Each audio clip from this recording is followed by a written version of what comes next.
Hello and welcome to Gaming Room. In this video, I'm going to be teaching you how you can change your profile picture on the game Scrabble GO. So let's go ahead and start the video without wasting any more time. First of all, open the game Scrabble GO on your device. Go ahead and click on the profile icon on the top left hand corner of the screen.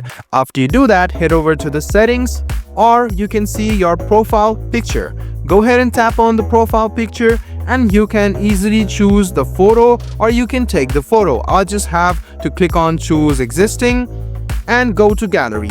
Once you go to gallery, you can select the photo of your choice, and if the photo is not supported, you can see that you must go ahead and select the photo once again.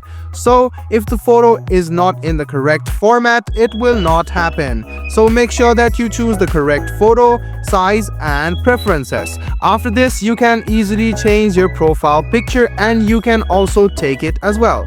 I hope this video was helpful for you. Like the video, subscribe to the channel and do hit the bell button for more.